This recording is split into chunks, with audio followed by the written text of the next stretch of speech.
Leishmaniasis is a neglected tropical disease caused by the protozoan parasite Leishmania, transmitted by the bite of infected female sandflies.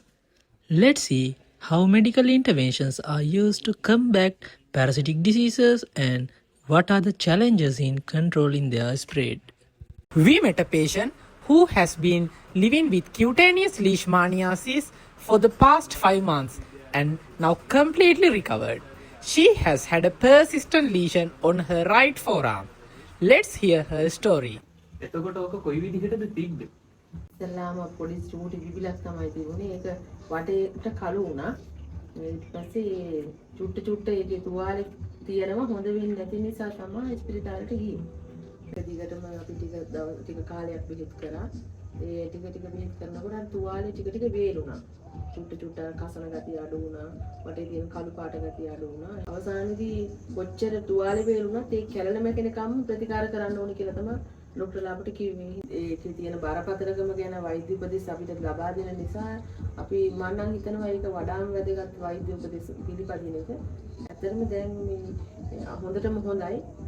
එයාලා අන්තිම මොහොත දක්වාම එන්න කියලා දැන් එයාලට තියෙන ලෙඩක් වගේ තමයි එයාලා ඒක හිතලා අපිට උපදෙස් දෙන්නේ. ඒ හින්දා අපේ මේ හොඳට තමයි හැම දෙයක්ම කරේ. ඒ හින්දා ඇත්තටම වෛද්‍ය උපදෙස් අනිත් අයට ලබා ගන්නත් ඕනේ.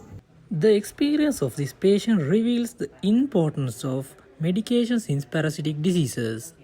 Without proper medication, not only leishmaniasis but also other conditions like malaria, filariasis can progress to severe complications. In Sri Lanka, medication-based approaches play a central role in preventing and treating parasitic infections. One of the most effective strategies has been mass drug administration, reaching entire populations at risk. In the fight against filariasis, a two-drug regime of diethyl carbamazine citrate and albendazole has been given annually for the past 4 to 6 years. This large-scale effort has significantly reduced the microfilaria load, helping to eliminate filariasis as a public health threat. Along with MDA, chemoprophylactic measures play a crucial role in ensuring Sri Lanka remains protected from reintroducing parasites. However, myths persist. Some believe these drugs cause dizziness, nausea, or fever are mistakenly seen as signs of serious harm.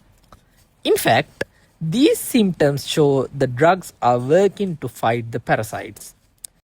Looking ahead, drug compliance remains a challenge. With Sri Lanka's vast geography isn't feasible. Another concern is resistance. Repeated use of the same drugs raises the risk of parasite resistance, making monitoring crucial to detect early signs of reduced drug effectiveness. Sri Lanka's ongoing efforts of vigilance will be key in securing a parasite-free future. Remember, early treatment saves lives. Trust the care that is available, and together we can build a healthier future for every village, every family, and every child. Thank you.